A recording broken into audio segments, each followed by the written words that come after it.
Muy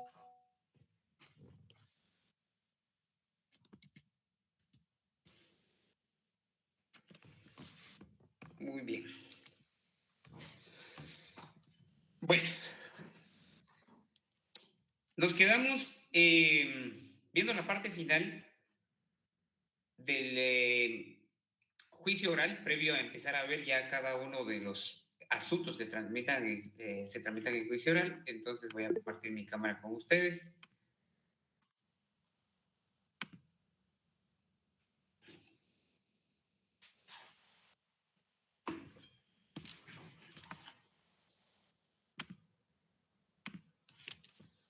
Me confirman, por favor, si están viendo mi...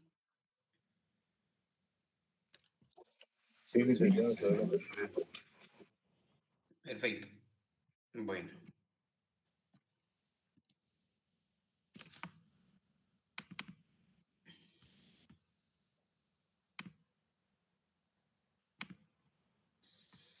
Les acaban de compartir este documento.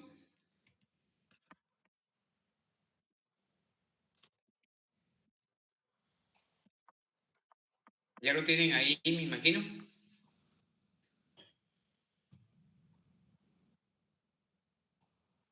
¿Es correcto? Sí, doctor, gracias. Perfecto.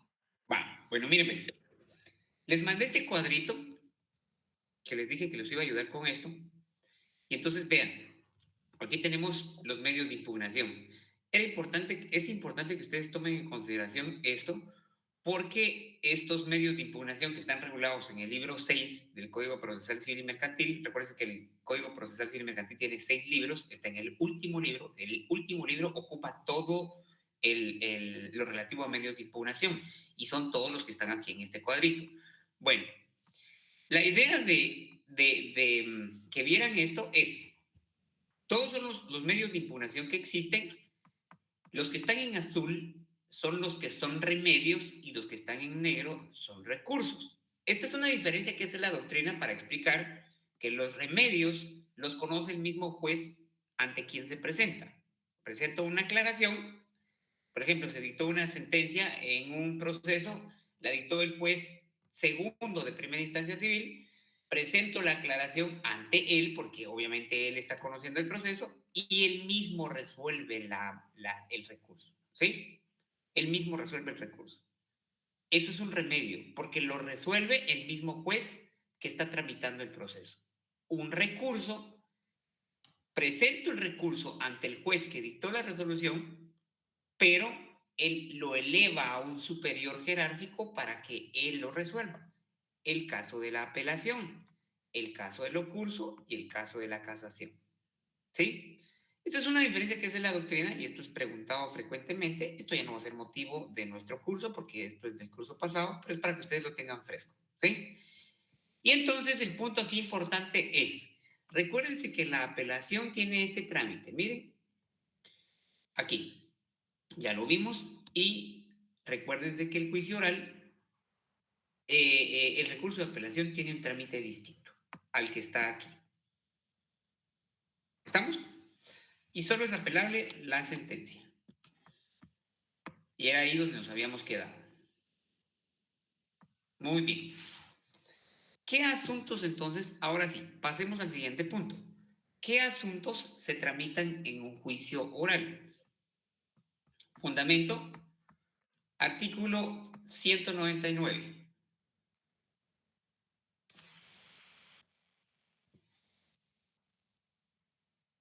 Se tramitan asuntos de menor cuantía, asuntos de ínfima cuantía, asuntos relativos a la obligación de prestar alimentos, la rendición de cuentas por parte de todas las personas a quienes les impone la obligación, la ley o el contrato, la división de la cosa común y las diferencias que surgieren entre copropietarios en la relación a la misma y la declaratoria de jactancia. Por último, los asuntos que por disposición de la ley o por convenio de las partes deban seguirse en esta vía. Vayámonos en orden entonces. Asuntos de menor cuantía. Artículo 200. Perdón, no tengo regulado la ínfima. Menor Bueno, aquí están en de ínfima. 211. 211. Vamos en orden entonces. Procedimientos de ínfima cuantía. Juicios de ínfima cuantía. Tenemos claros todos, ¿verdad?, cómo funciona la cuantía. Tenemos ínfima cuantía, menor cuantía y mayor cuantía. A ver, recordémonos de Procesal Civil 1. ¿Cuál es el monto actual de la ínfima cuantía? El orden es ínfima, menor y mayor, para que no se pierdan.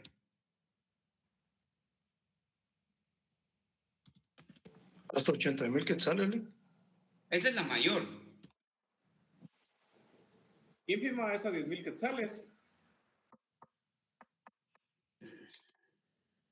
Vamos a ver entonces.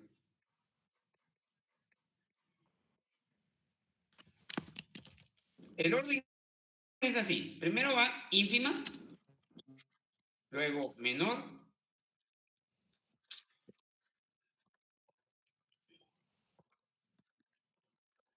perdón, menor y luego mayor. Así va el orden. ¿Lo entienden así o le damos vuelta para hacerlo ver que va de menos a más? Ínfima, ¿cuánto es ínfima? 18,000 ¿Y menor? hasta 36,000.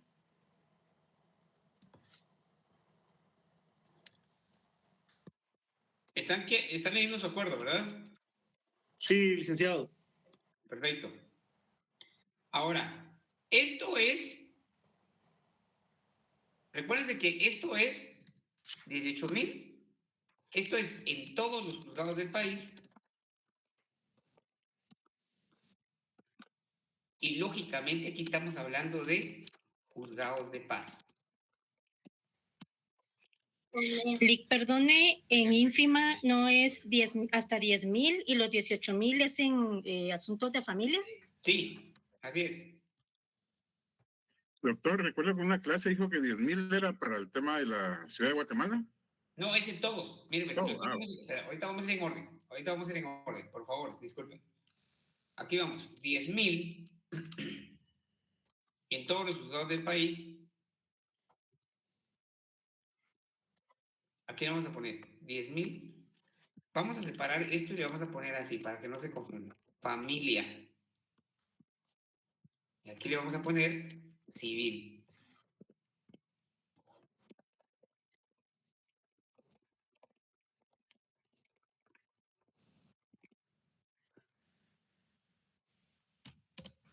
Y de igual manera aquí, juzgados de paz, ¿verdad?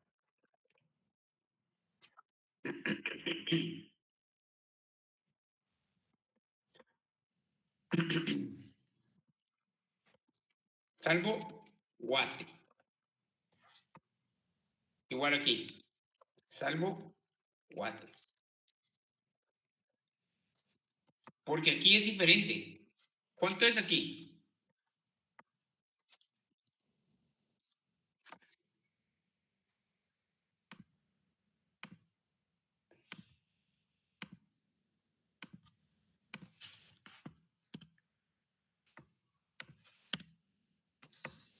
Muy bien. Esto es ínfima, ¿verdad? ¿Cuánto es en Guate entonces? Hasta 50,000. ¿La ínfima? Ah, no, esa es la menor, ¿verdad? Exacto. Vamos a la menor. Pero obviamente en Guate hay asuntos de menor, de ínfima cuantía. Pero aquí en Guate es tanto ínfima como menor. ¿Cuánto es la menor? ¿Hasta cuánto es la menor? Porque ¿tienen su acuerdo? ¿Cuál es el acuerdo? 49, 2024, 80,000. La menor es hasta 80,000. Entonces, aquí es, vamos a poner de 0, bueno, no de 0, obviamente, de 1 a 10,000.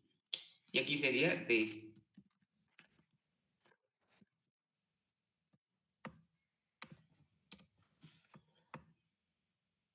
y aquí sería de 10,000, un centavo, perdón, 10,001. No, disculpen, me estoy confundiendo. De igual manera de 1 a 18.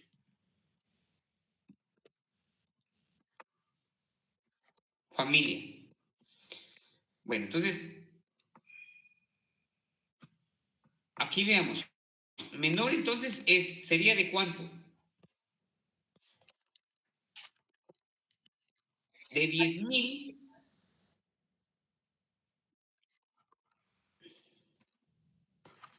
De 10,000. 1 a 36,000.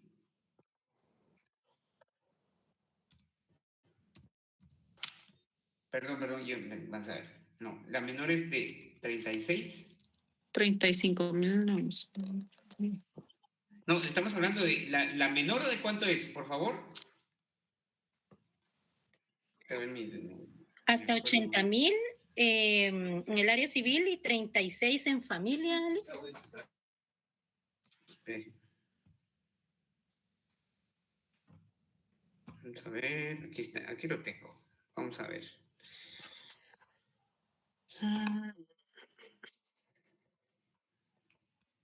Licenciado, disculpe, ¿cuál es el acuerdo de estas nuevas cuantías? 52-2023 es. Gracias. La cuantía se fija 18,000 anuales y las de 36,000 anuales. De los usados de familia. Perdone, ese es nuestro. Familia. Sí, esto es familia. Entonces, es que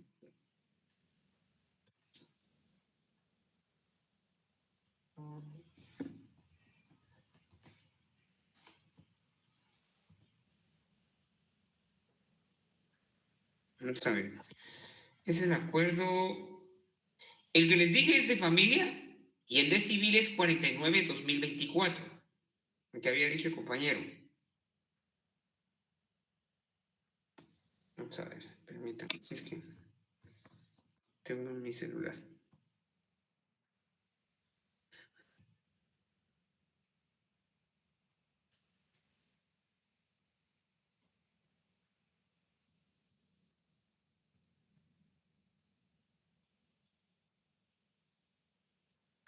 Sí, 80,000.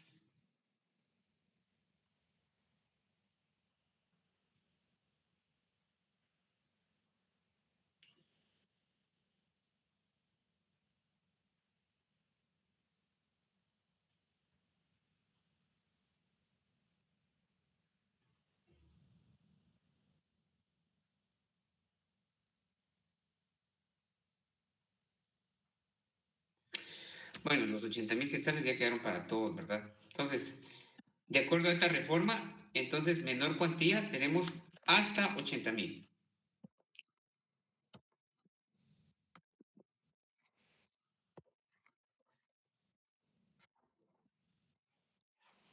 Y mayor cantidad, pues de 80,000 quetzales, de 80,000, uno en adelante. Así es como está, ¿sí? Bueno, entonces, ínfima. Esto es lo que se conoce en procesos orales de ínfima cuantía. Lo voy a ver, perdonen, me ubica. Aquí está. Esto, por supuesto, el artículo 211 tiene esa reforma. En estos únicos casos, ¿qué es lo especial de aquí? Bueno, aquí lo único especial del juicio oral de ínfima cuantía es que la parte demandada o las partes pueden comparecer sin abogado. Es la única, es lo único que lo hace especial. Porque de ahí tenemos el mismo trámite. Ahora, ¿qué asuntos se pueden tramitar en ínfima cuantía? Porque aquí lo único que nos está diciendo es, en juicio oral se pueden tramitar todos esos asuntos de ínfima cuantía. ¿Cuáles? Cualquiera. Cualquiera que tenga que ver con cuestiones de pago, ¿sí? Con cuestiones de donde me causa un daño y considero que lo que me está lo que me debe de pagar son 10,000 quetzales, 8,000, 7,000. ¿Estamos? Los daños y perjuicios, como regla general, se tramitan en juicio ordinario. ¿Sí? Daños y perjuicios se tramitan en juicio ordinario. Pero si la cuantía de 10,000 que me voy a ínfima cuantía. Por lo tanto, la ley me dice, váyase a un juicio oral, no presente un juicio ordinario. No sé si estoy claro con eso. Daños y perjuicios, regla general, se tramita en juicio ordinario. Pero si el monto de los daños y perjuicios que estoy reclamando no superan los 10,000 quetzales, entonces me voy a un juicio oral de ínfima cuantía. ¿Sí? Lo mismo pasaría en el caso de la menor cuantía. Daños y perjuicios. Si no superan los 80,000 quetzales, entonces me voy a un juicio oral para reclamar los daños y perjuicios porque no me están superando los 80,000. Pero si superan los 80,000, entonces sí me voy a un juicio ordinario. La pregunta entonces sería, ¿en qué caso tramito un juicio de daños y perjuicios en un juicio oral? Esa sería la pregunta. Sería en el caso de que los daños y perjuicios no superen la ínfima cuantía o que no superen la menor cuantía. ¿Estamos? Ahora, si superaran la mayor cuantía, pues lógicamente ya sé que ahí me voy a un juicio ordinario. ¿Estamos claros? Eso es lo único importante que tienen que saber respecto del juicio oral, de ínfima y menor cuantía. Y agregado que en el de ínfima cuantía, las partes pueden litigar sin abogado. ¿Estamos? Solo es lo único que lo hace especial. De ahí no hay nada más. En el juicio oral de menor cuantía, aquí sí necesito abogado. ¿Ok? ¿Fundamento para eso? Bueno, en primer lugar, el artículo 197 que estamos viendo, ¿verdad? 211 y 197, pero hay un fundamento más.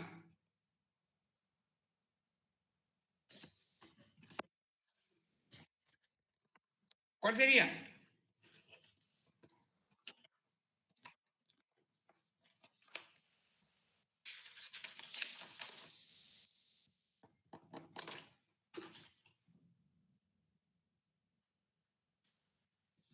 ¿Cuál sería? ¿Alguien lo tiene?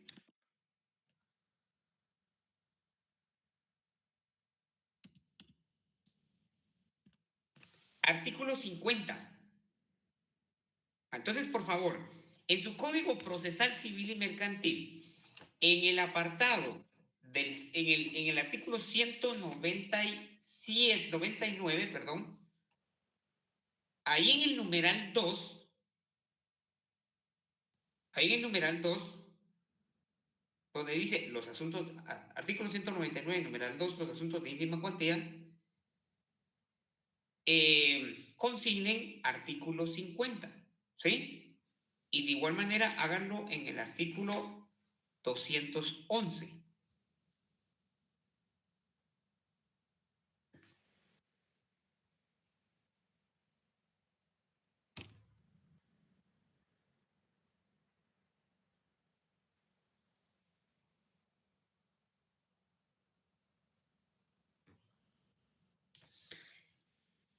Bueno, apuntemos entonces especialidades del juicio de ínfima cuantía. Número 1, que no supere los 10,000 quetzales. Número 2, la demanda y la contestación se pueden hacer verbal.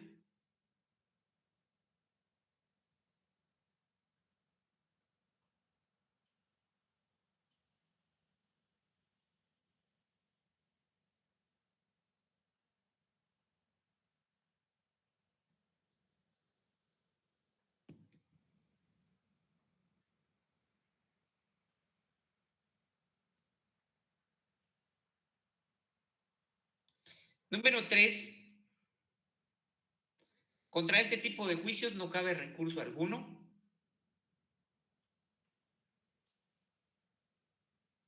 Número 4. Número 4. Número 4. Vayan apuntando, por favor. Número 4.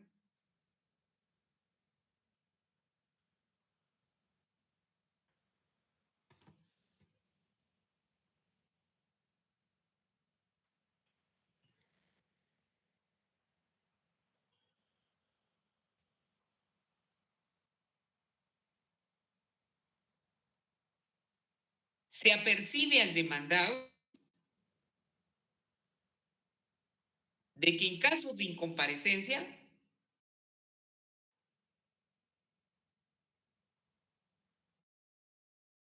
hechos afirmados por el actor.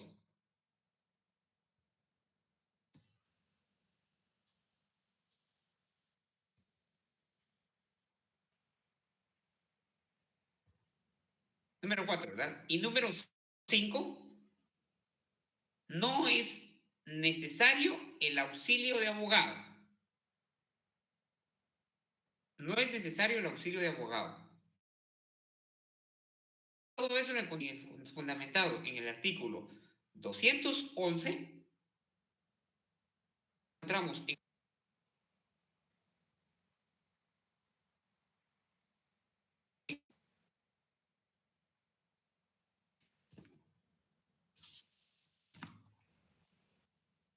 vamos a ver.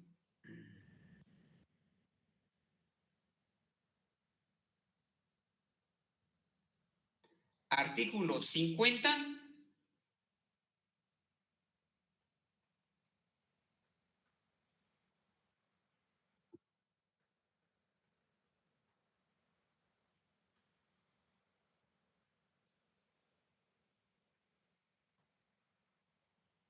Artículo 50, vamos a ver.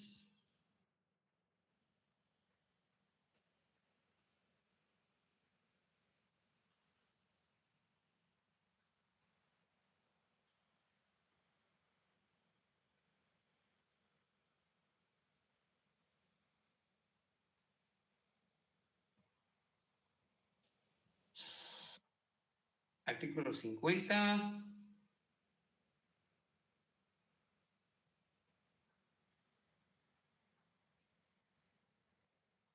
Ya estamos. Adelante, Leslie. Y después Luis. Licenciado, perdone, ¿podría ser tan amable de repetir la número 1 y 2? Así de forma breve. Ah, sí. Primero, que no exceda de 10,000 quetzales. Ujú. 2, la demanda y la contestación pueden ser verbal. Ok, Ahí estamos. Adelante, Luis. gracias. Doctor, disculpe, ¿qué dijo que eran estos elementos o características? Algo así le escuché, pero no estoy seguro. No, son los puntos especiales del juicio de ínfima cuantía. Las especialidades del juicio oral de ínfima cuantía. Gracias, doctor. Porque ahí el trámite es el mismo, ¿sí? Aquí estamos viendo las especialidades de cada uno de los asuntos que se tramitan en el juicio oral. Especialidades del juicio oral de ínfima cuantía. Eso es.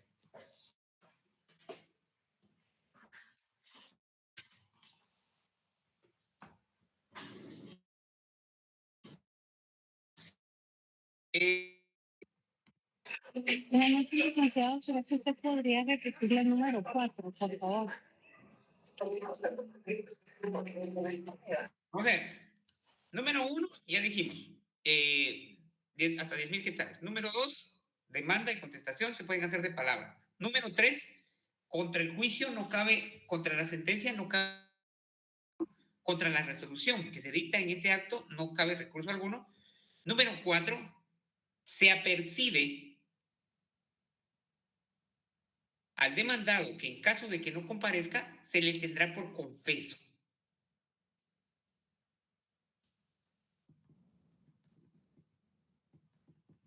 Gracias.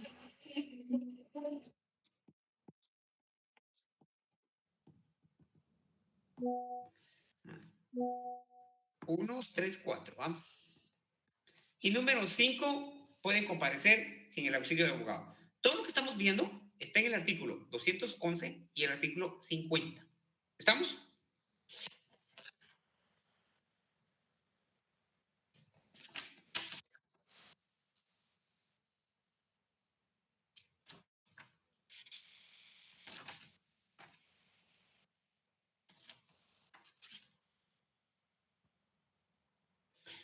Bien.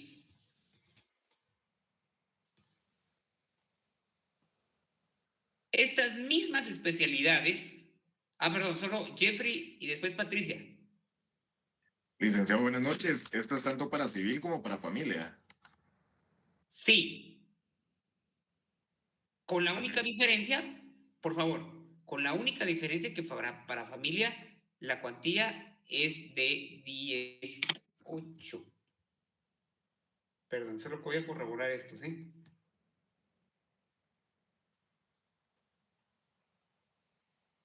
Y para familias 18,000. Ahorita les corroboro esto, ¿sí? Permítanme.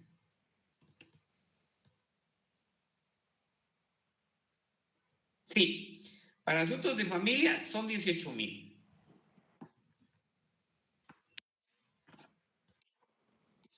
Para asuntos de familia son 18,000. Entonces, la única diferencia entre, la siguiente especialidad del juicio oral de ínfima cuantía, si es de familia, es que es de 18,000. Todo lo demás es igual. ¿Estamos? Gracias, licenciado.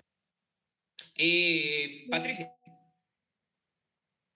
Buenas noches, licenciado. Mire, disculpe, cuando hablamos de cuando no comparece, es que no se presenta al juicio. Correcto, cuando no comparece a la audiencia que se señaló, le notifican a la parte demandada. Se señala, señor tal, se le emplaza para que comparezca a la audiencia oral que se señalará el 5 de agosto. Llega el día de la audiencia y el demandado no llega, entonces se le tiene por confeso, pero se le apercibe primero. Se apercibe al señor Juan Pérez.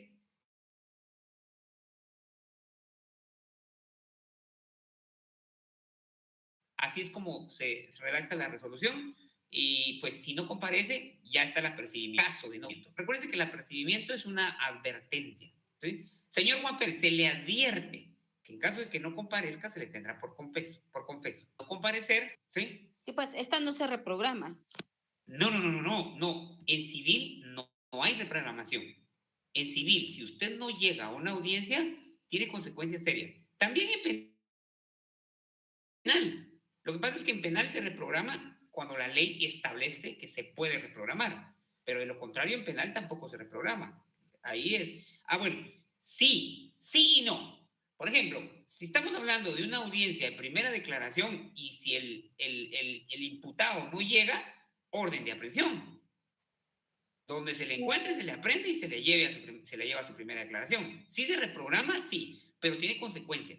Ahora, en el caso de civil, no hay reprogramación porque aquí se le está percibiendo de una vez. No comparece, las consecuencias van a ser estas, ¿sí? Por lo regular, la consecuencia va a ser que se va a ir ficto, o mejor dicho, ficta.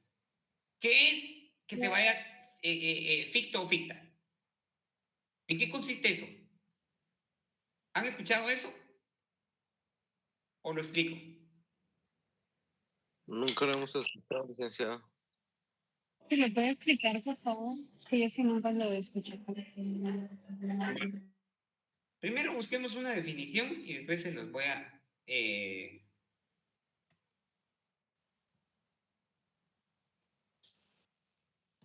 Bueno, ficta es una presunción legal que opera cuando una autoridad no responde a una solicitud o una persona no responde al llamado que se le está haciendo, ¿sí? Eso es.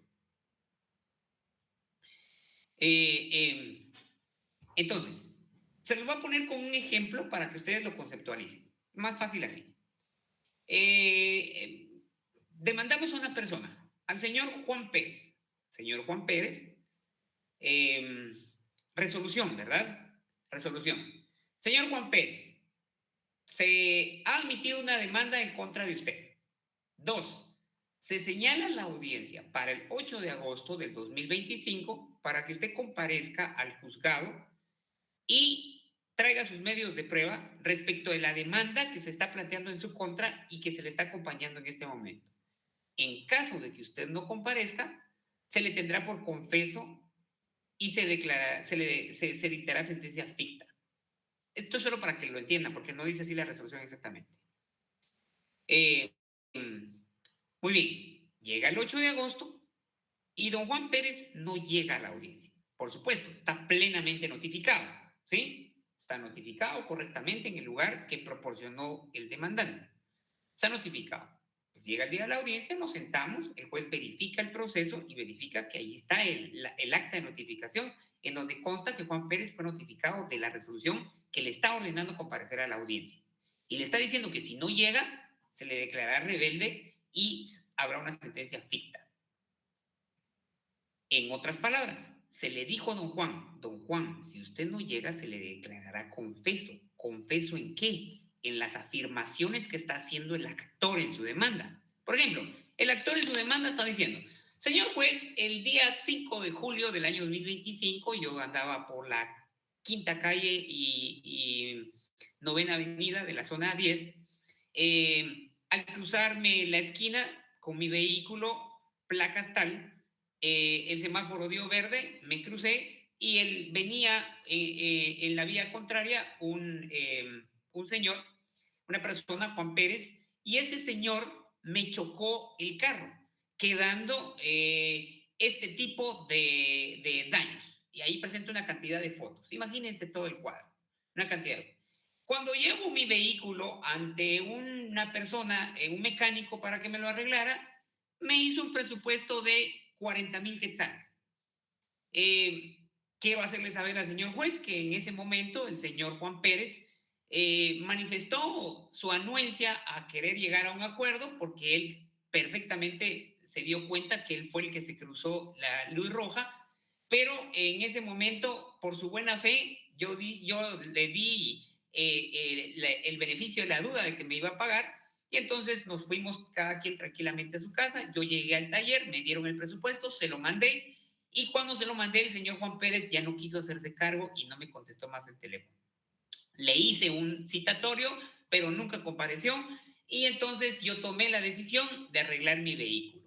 Porque me servía, porque me sirve, es mi transporte diario. Entonces lo arreglé y cuando el mecánico me cobró, me terminó cobrando 45,000 quetzales. Eso es lo que yo gasté, señor juez. Aquí acompaño la factura con mi demanda y es lo que requiero del señor Juan Pérez en concepto de daños y perjuicios. Todo eso es lo que yo estoy afirmando en mi demanda. Entonces, en otras palabras, al demandado, cuando se le cita, cuando se le llama a la audiencia, se le está diciendo, señor Juan Pérez, si usted no viene, se tiene por confirmado todo lo que el señor Pedro Giovanni está requiriendo o está afirmando en su demanda. Se le declara confeso de las afirmaciones que está haciendo el señor Pedro Giovanni en su demanda. ¿Sí? Eso es lo que en teoría le están diciendo en la resolución.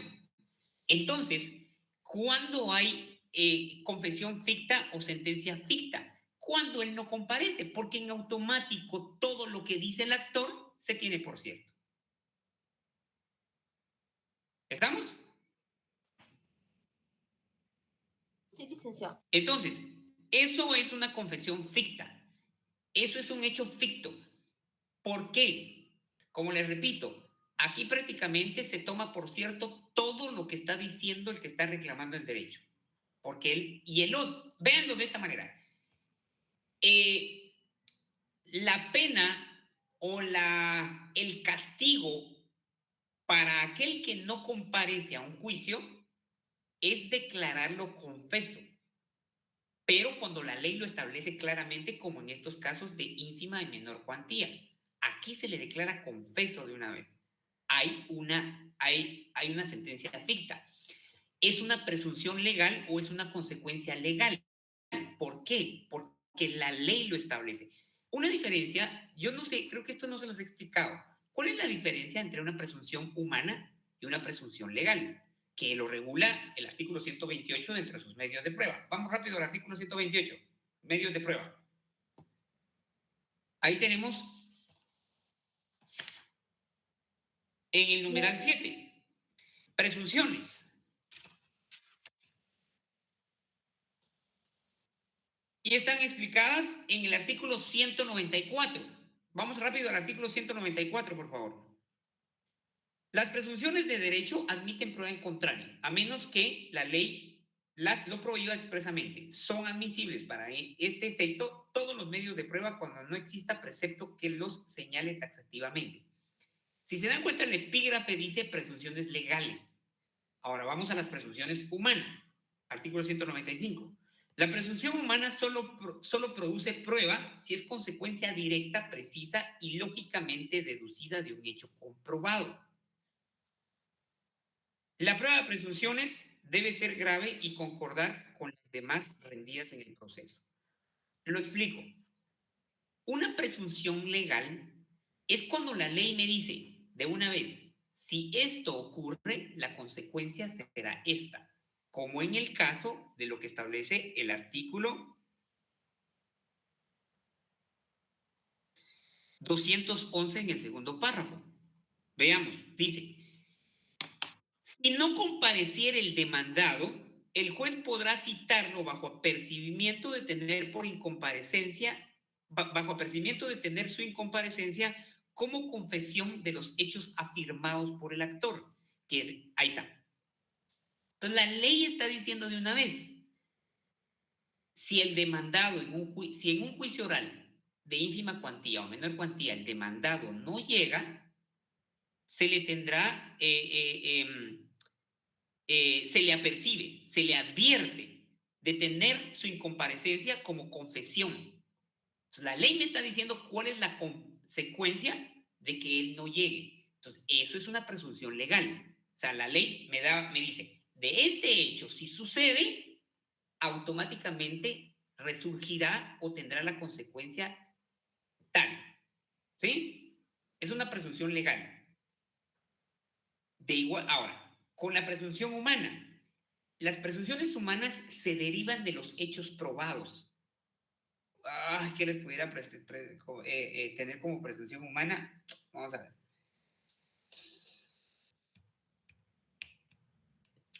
Por ejemplo, imagínense, mismo caso, accidente. Del accidente no salió dañado solo el vehículo, también salí dañado yo como persona. Tuve una cantidad de golpes y me fui al hospital, ¿sí?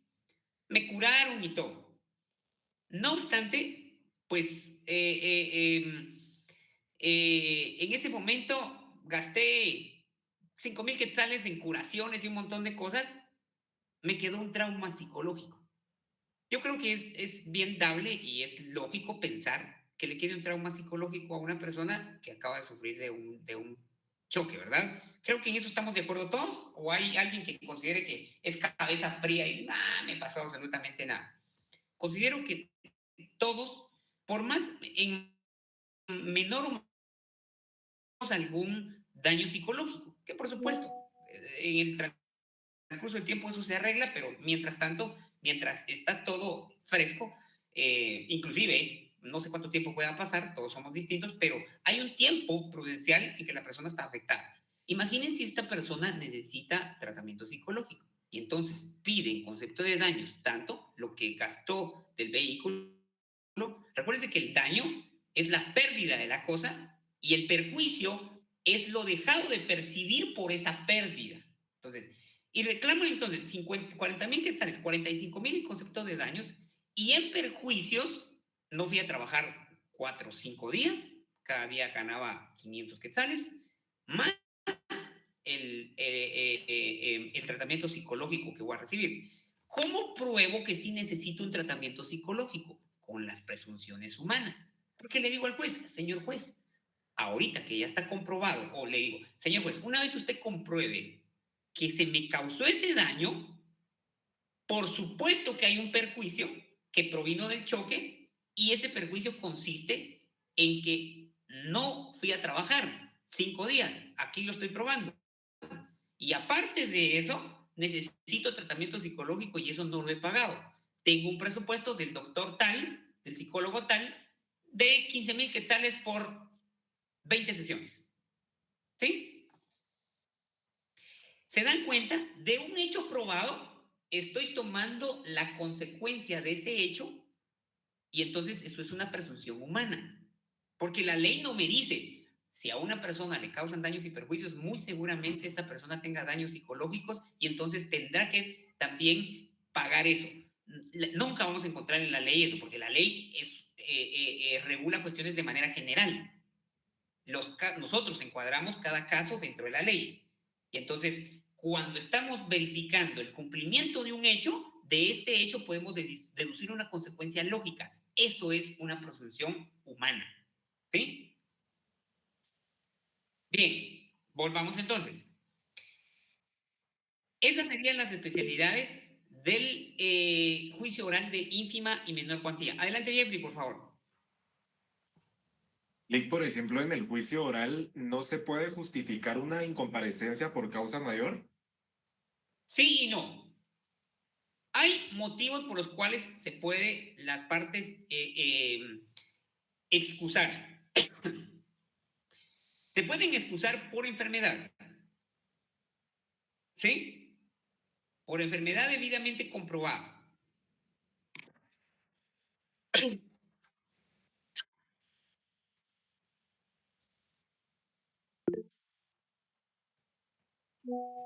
Por causa de fuerza mayor o caso, recuérdense que aquí hay dos casos, fuerza mayor o caso fortuito.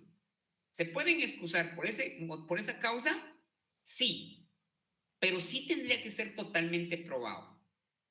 Por ejemplo, veamos que los tribunales de familia están a la par de el Palacio Nacional, ¿verdad? Por lo menos aquí en Guate. Están a la par del Palacio Nacional.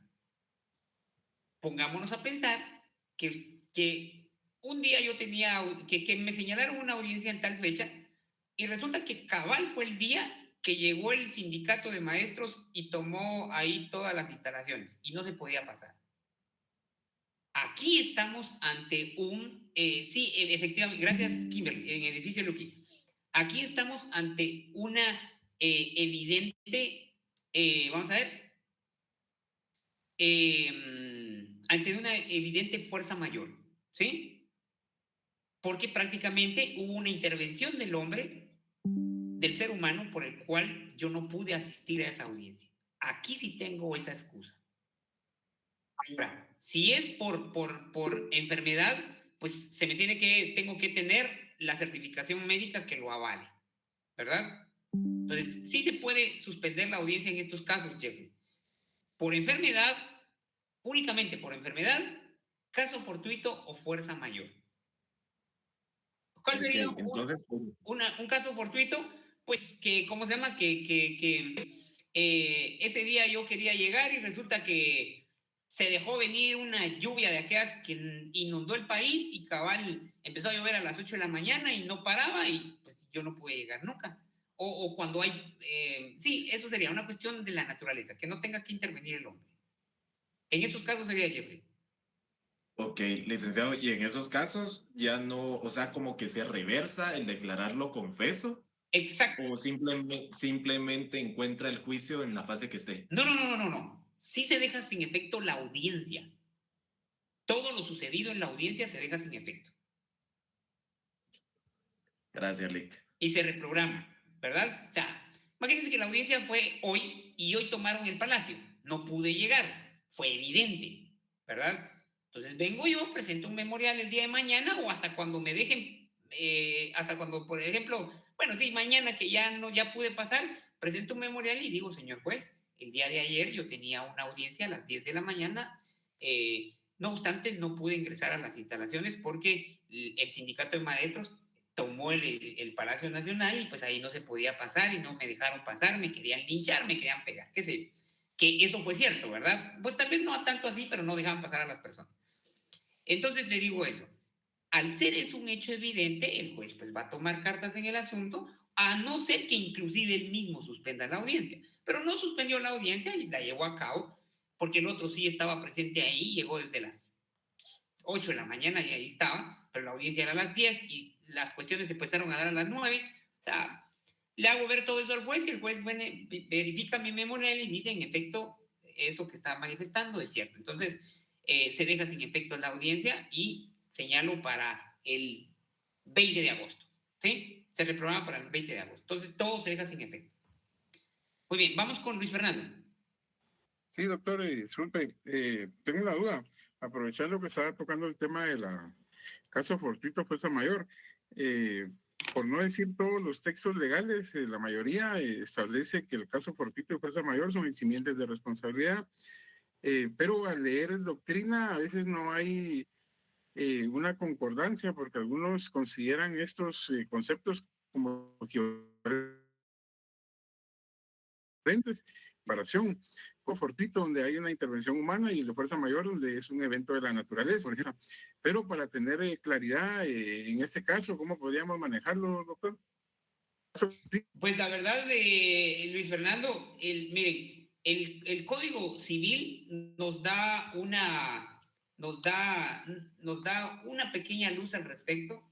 Vamos a ver. No me recuerdo el artículo, lo voy a buscar.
Muy bien.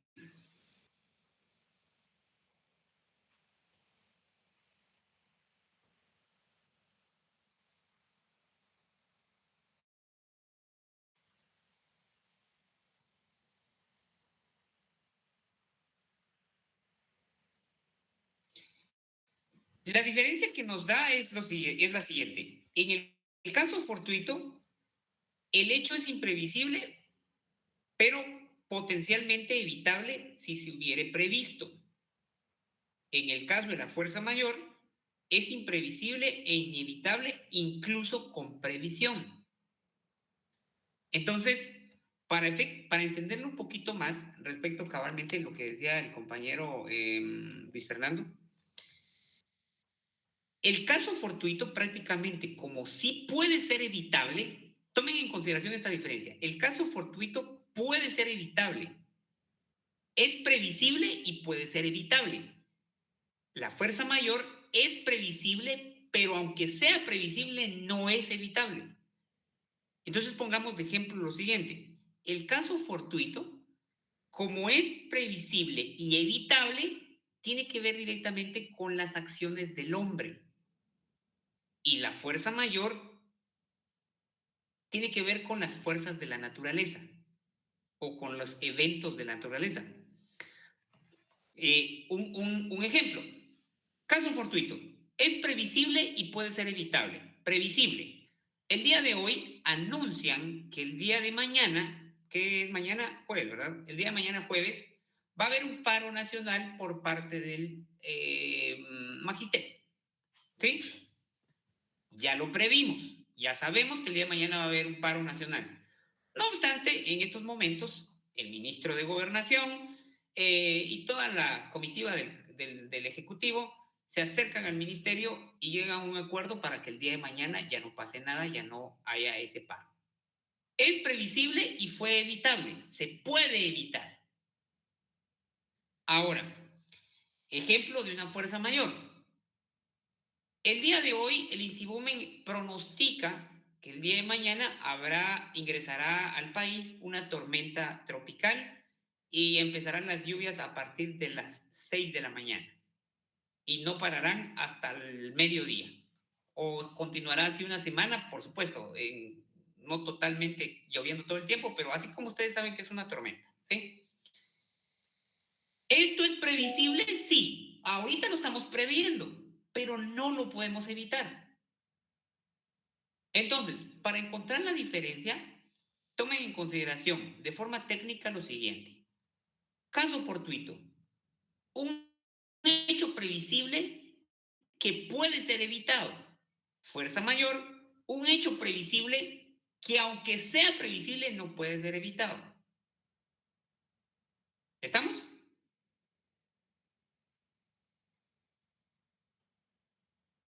Adelante, Cecilia. Entonces, un tipo de caso previsible o un desastre natural o lo que sea, eso queda a criterio de juez, ¿verdad? O sea, el decir, bueno, sí pudo haber pasado, por ejemplo, aunque estuviera la manifestación de los maestros, o sea, queda a criterio de juez esa decisión. No tanto, Cecilia. Lo que pasa es que cuando es una situación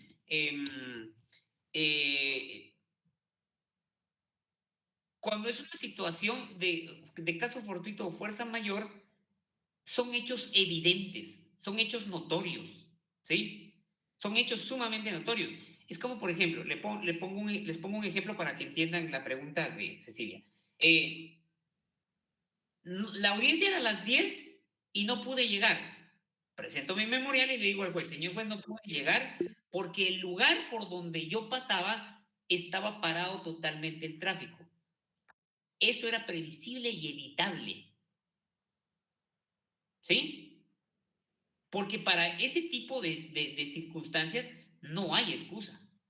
¿Sí? Ahí sí no. Porque miren, no es tanto discreción del juez decir, sí, de plano que sí, tal vez sí había. No, es que eso, aunque me enseñe fotos, me enseñe cualquier cosa, eso es previsible y evitable. Si yo tenía la audiencia a las 10, a las 8 de la mañana, a las 9 de la mañana, y me agarró el tráfico, no, aquí el imprudente e irresponsable fui yo, porque tuve que haber salido más temprano. Entonces, es sumamente evidente el daño, el caso fortuito y la fuerza mayor son sumamente evidentes.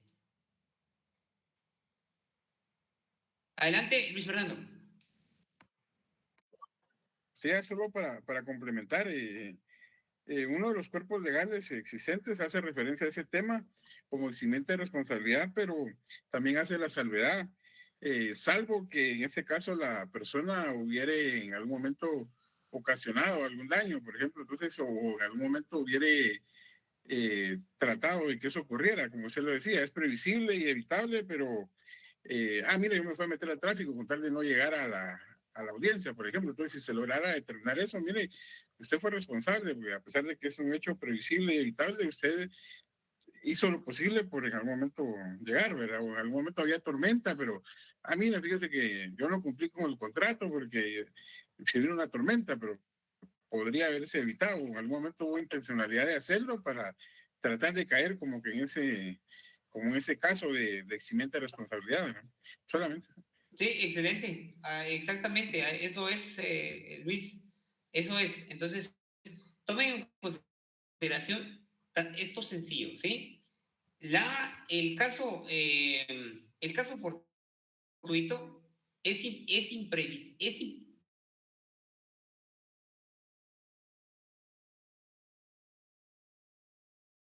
pero es evitable, pero es inevitable. ¿Estamos? Y tanto uno como el otro son evidentes, ¿sí? Son notorios. Entonces, no, eso del piso jamás se... O me enfermé y no pude ir al doctor. Mentira. Trae el certificado. Por favor, los que están adelante, Wilma. ¿Qué tal? Buenas noches, doctor. Sí, vamos a la duda con esto del tráfico. ¿Qué pasa si, por ejemplo, hay así de repente un gran accidente?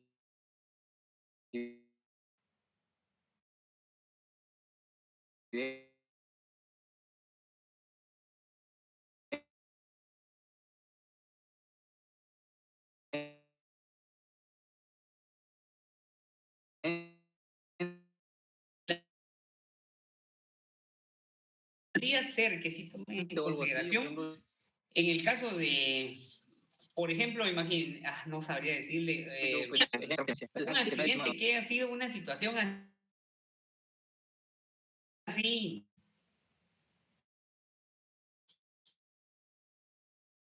documente todo ya en mi video y que salga que estoy totalmente varado. Podría ser, Luis, de lo contrario, yo sí lo veo en noticias muy difícil. Veo muy difícil una excusa así. Entonces, no, miren, por favor, consejo, cuando ustedes tengan una audiencia, no vayan a salir cabal.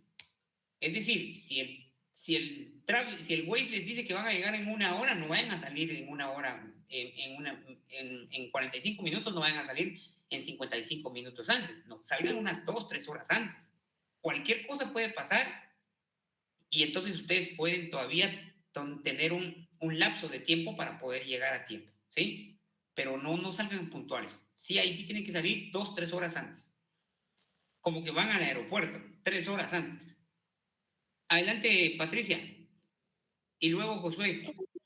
Eso que decía usted, licenciado, se ve mucho porque fíjese que, por ejemplo, ayer había una audiencia aquí en el juzgado, como yo estoy haciendo pasantía, y las partes supuestamente habían venido a las 7 de la mañana porque venían desde muy lejos y la audiencia se había pasado para a las 9 de la mañana. Como a las 10 apareció y llegó, mire, sabe que llegó la PGN y todos llegaron antes de las 8 y como a las 10 se fueron. A las 10:30 apareció el abogado y dijo, mire que yo tengo una audiencia a las 11. No le dijeron en el juzgado, usted no tiene una audiencia a las 11. A usted se le notificó por casillero electrónico que la hora se había cambiado para las 9 de la mañana. Pero ¿y si llamo yo a la LMP, a ver, perdón, a los del PGN, a ver si se regresa la licenciada, que no sé qué?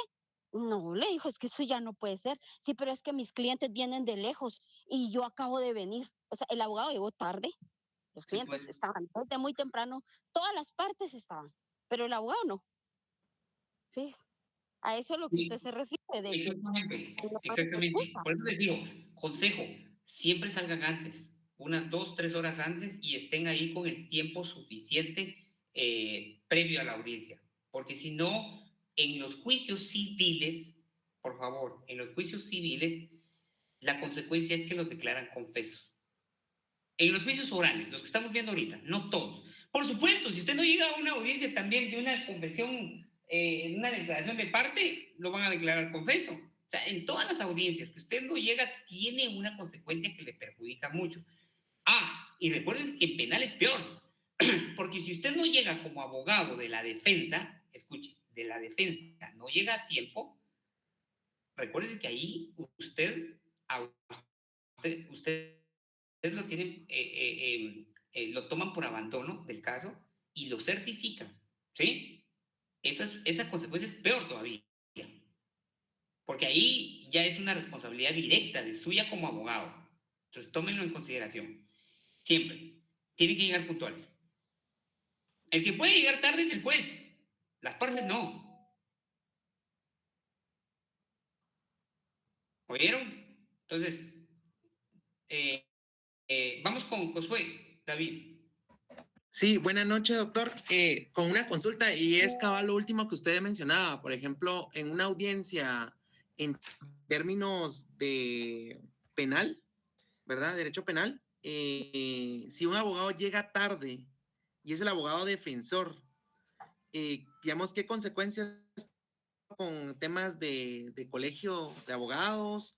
¿Tiene que ser alguna una cuestión o le certifican lo conducente a él? Si es la primera vez que le sucede en el caso en particular. No importa que sea la primera, Josué, no importa que sea la primera. O sea, no hay perdón, ni en la primera, ni en la segunda, ni en la tercera. El abogado llegó tarde, abandono de defensa, certificar al Ministerio Público y certificar al Colegio de Abogados. Entonces, eso sí es muy grave. Oye, porque la responsabilidad aquí para el abogado ya pesa mucho.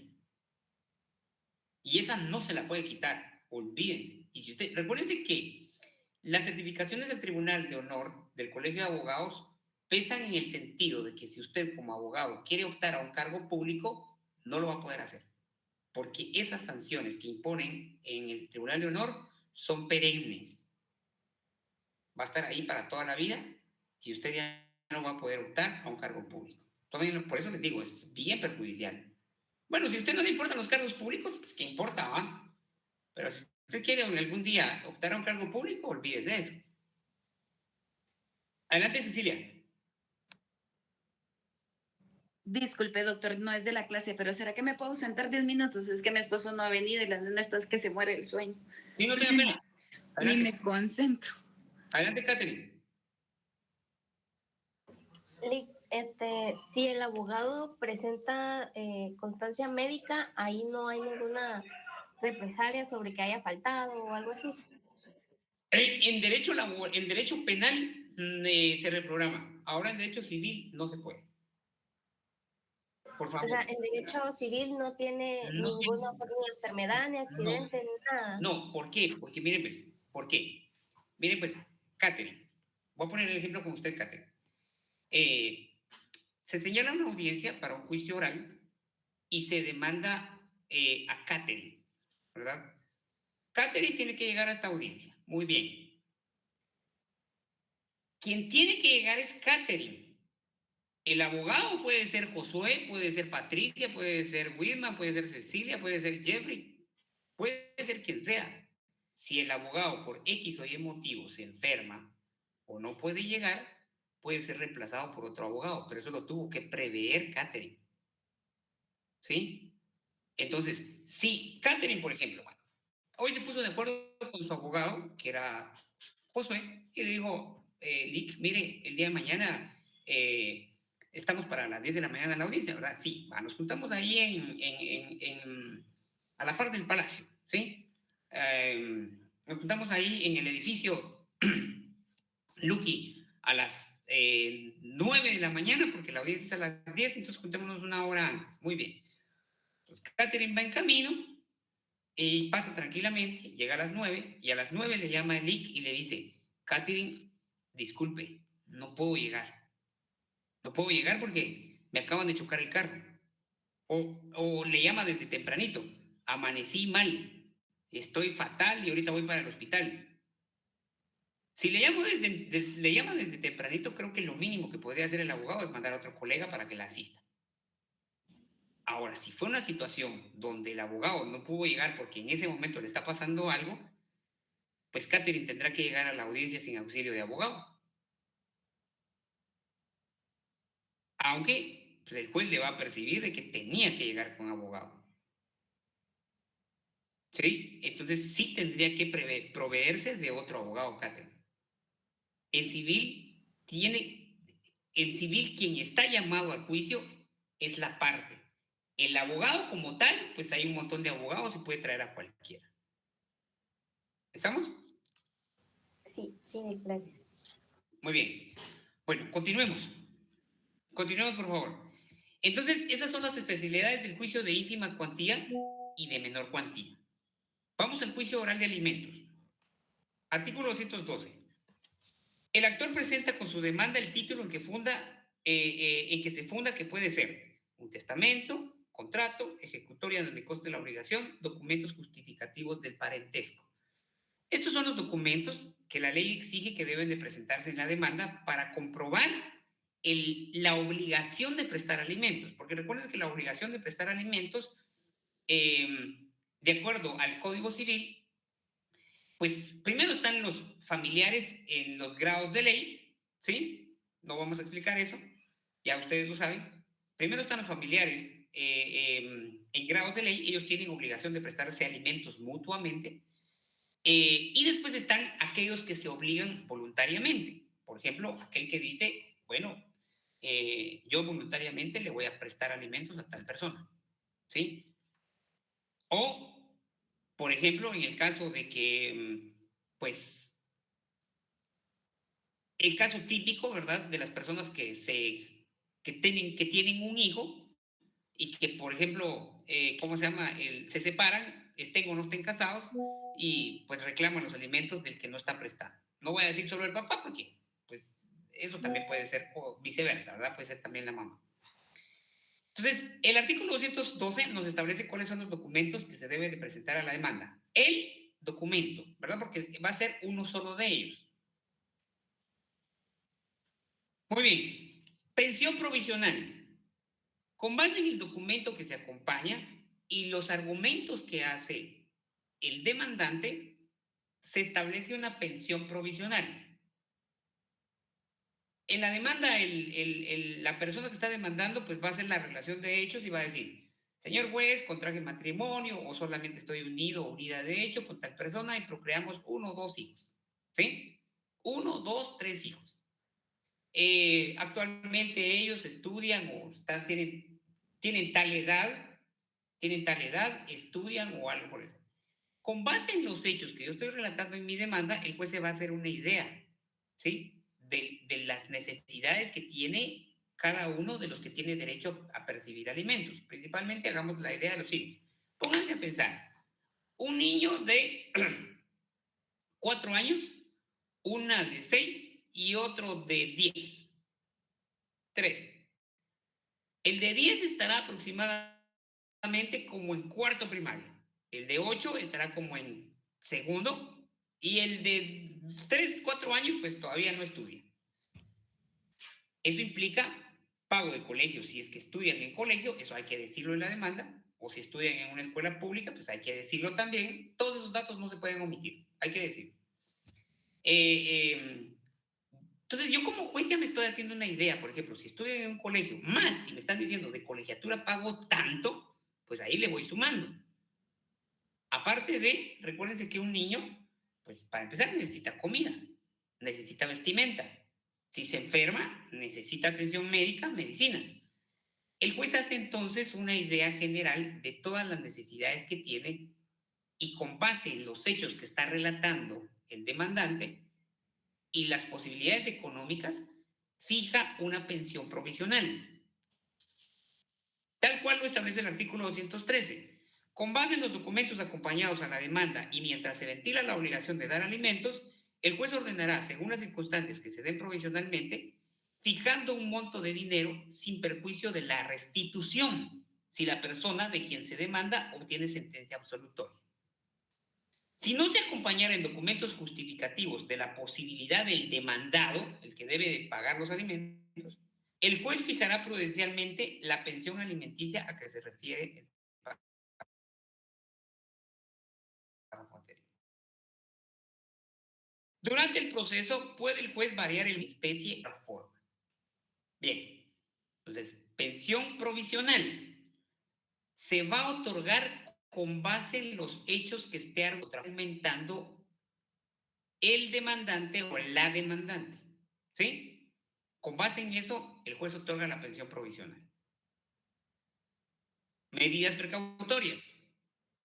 El demandante podrá pedir toda clase de medidas precautorias, las que se ordenarán sin más trámite y sin necesidad de prestar garantía, Si el obligado no cumpliere, se procederá inmediatamente al embargo y remate de bienes bastantes para cubrir su importe o el pago de que se tratare de cantidades en efectivo.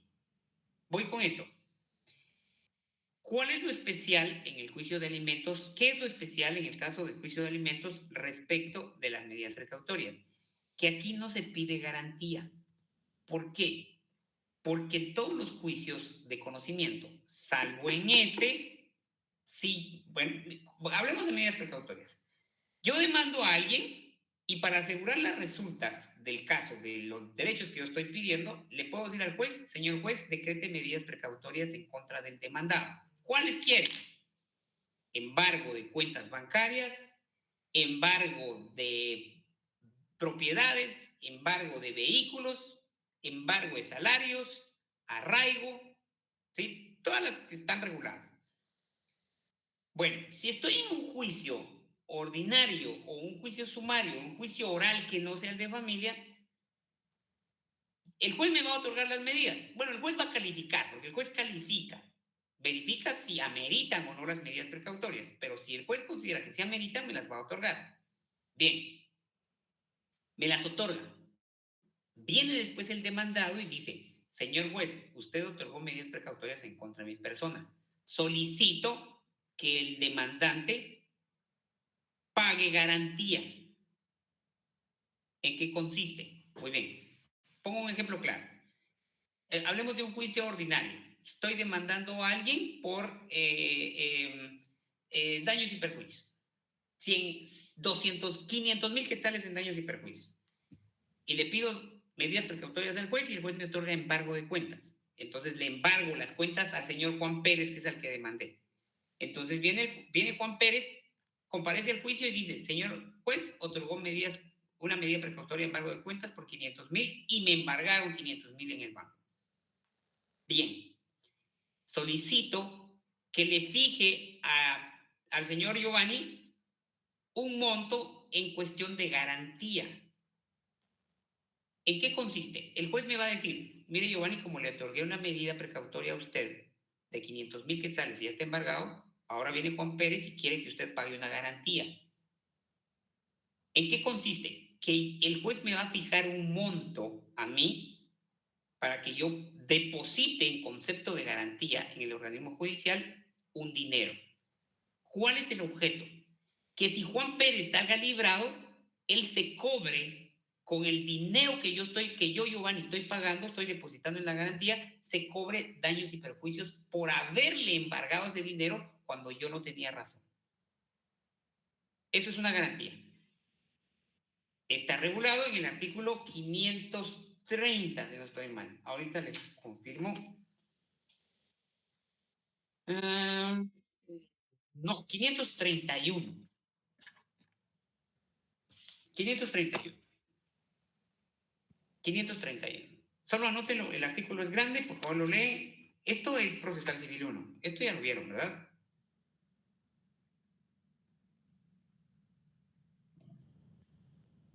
Esto es procesal civil 1. Entonces esto doy por hecho que ya lo vieron. Entonces, así es una garantía. Lo explico porque en el juicio oral pongamos el caso típico. Viene la esposa, pide medidas precautorias de embargo de salarios, le embargan el salario al esposo y el esposo no puede pedir garantía. Si fuera en un juicio ordinario o sumario, sí, o también en un oral, pero no el de alimentos. ¿Estamos claros?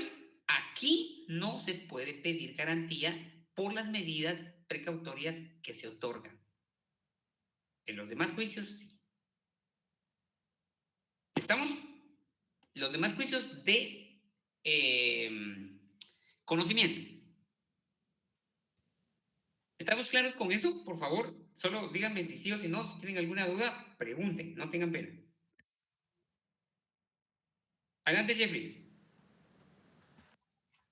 Licenciado, una pregunta. ¿La pensión provisional se puede impugnar? Impugnar no. Impugnar no porque representa que tengo que presentar una medida de impugnación, un recurso. Entonces, no. Aquí lo que puedo solicitarle al juez es una rebaja Por ejemplo, si es mucho, ¿verdad? Lógicamente va a ser una rebaja, nadie va a pedir, mire, aumentenme. Entonces, no impugnar como tal, pero sí le puedo pedir, en todo caso, si fuera una impugnación tendría que ser una reposición, pero la reposición como tal no está permitida en el juicio oral, entonces lo que le puedo pedir es que me lo rebaje. Por supuesto, le tengo que acompañar documentos, ¿verdad? Porque la simple petición, no. Tengo que acompañarle prueba y decirle, mire, esto es lo que realmente devengo. Y entonces, solo póngame la pensión provisional de acuerdo a la ley, porque la ley establece que es el 35%. ¿Sí? De lo que se le puede embargar a una persona, por ejemplo, de su salario. Entonces le digo, mire, usted me está embargando 5,000 quetzales, pero yo gano 6,000 o 7,000. Entonces, lógicamente, si le demuestro eso, me lo van a rebajar. Así sería. Pero una impugnación como tal, no, porque la impugnación, recuérdese que es cuando yo no estoy conforme con algo, pero porque hay una inobservancia de la ley o un procedimiento anómalo. ¿Sí? Gracias. Bueno, continuemos. Solo terminemos el juicio de alimentos y ahí lo dejo. Artículo 215.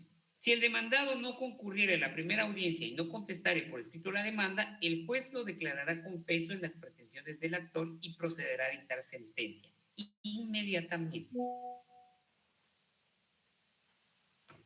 Al igual que en el juicio de ínfima cuantía, también se le apercibe en la primera resolución al demandado que si no comparece a la audiencia, se le declara confeso en las pretensiones del actor. Artículo 216. Todas las cuestiones relativas a fijación, modificación, suspensión, extinción de la obligación de prestar alimentos se deben ventilar por el procedimiento del juicio oral y por las disposiciones especiales de este capítulo 4. Y para esta clase de juicios no se exigirá papel sellado al alimentista.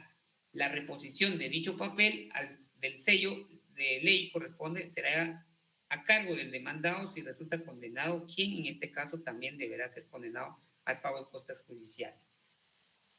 Esto se refiere no directamente al pago de papel sellado, sino a la exención del pago del impuesto de timbre forense. ¿Sí? Porque el papel sellado, eso existía, si no estoy mal, como en el 96 o 95 existía todavía y la reforma fue en el 97, si no estoy mal. Entonces, a partir del 97 se dejó de utilizar papel sellado. Es que el papel sellado, ¿ustedes han visto el papel sellado, el que tiene líneas? Pues ese era un papel que se compraba y valía cierta cantidad de dinero. No sé exactamente, creo que un quetzal. Y entonces se compraba como una especie fiscal. Es decir, yo tenía que redactar en ese papel mi demanda o cualquier cosa que presentara al Estado y se lo compraba, ese papel se lo estaba comprando al Estado como una forma de pagar un impuesto. Pero entonces se sustituyó y dijeron, bueno, no, que se redacte el papel bond, pero para pagar el impuesto le vamos a poner el timbre forense. ¿Sí? Así fue como fue sustituido. Bueno, especialidades del juicio de alimentos.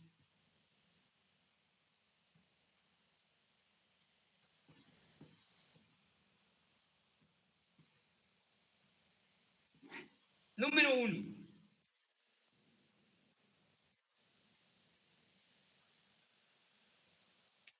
Documentos que se deben acompañar a la demanda.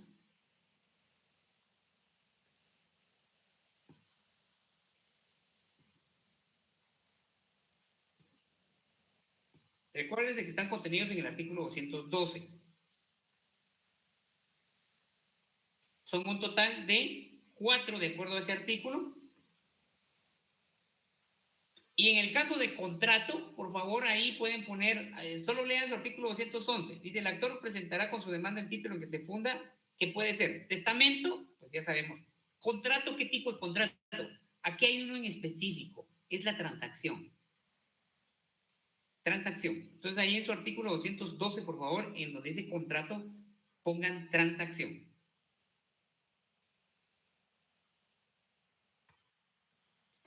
Número 1. Número 2.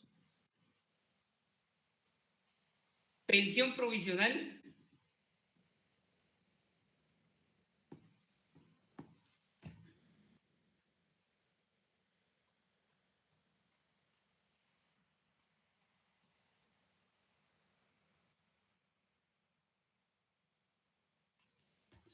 Número 3,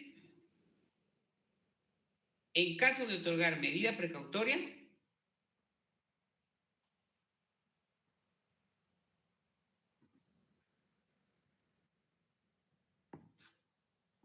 no hay derecho, no, perdón, no, vamos a parar, no hay obligación de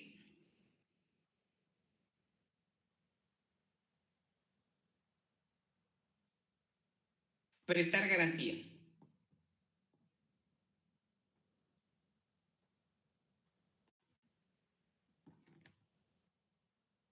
Número 4,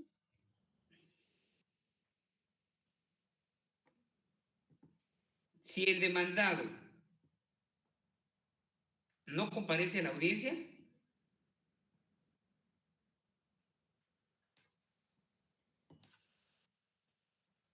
se le declara confeso.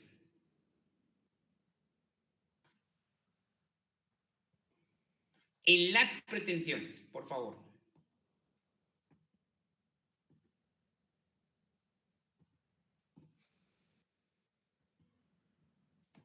Y número 5,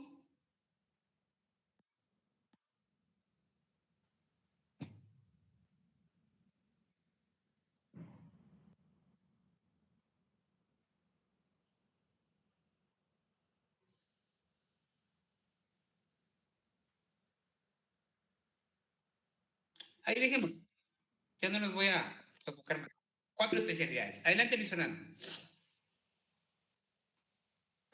Doctor, disculpe, ¿podría repetir la número 1? Documentos que se deben acompañar a la demanda. Son los del artículo 12, perdón.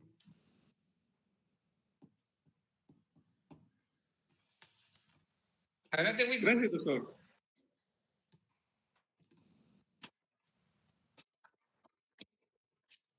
Adelante, Whitman. Sí, buenas noches, doctor. Es solo una última cosita así rapidito. Con respecto a, volviendo al tema de la...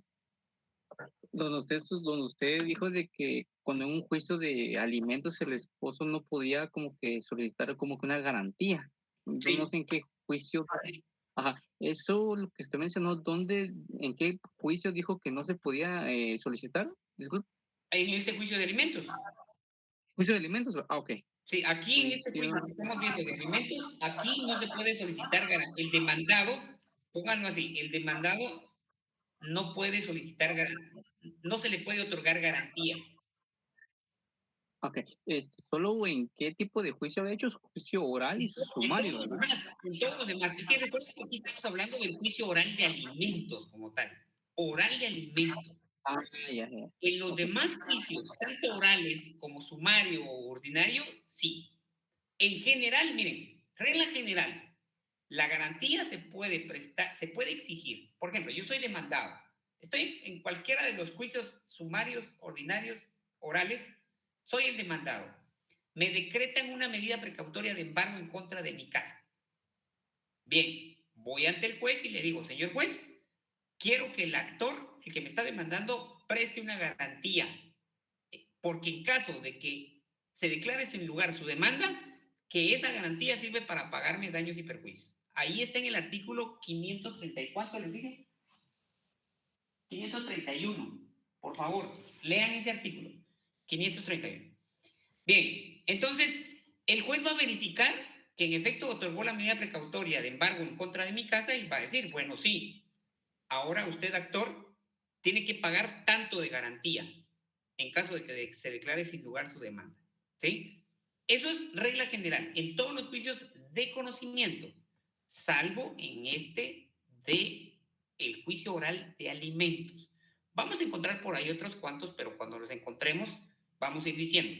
Juicios en donde no se puede prestar, donde no hay obligación de prestar garantía, ya llevamos uno ahorita, juicio oral de alimentos. En el transcurso vamos a ir viendo el siguiente, pero ahorita no porque no es materia. Ok, gracias, doctor. Para servirles. Bueno, si no hay ninguna otra duda, pues lo dejamos hasta ahí y los veo el lunes. Gracias, licenciado. Feliz noche.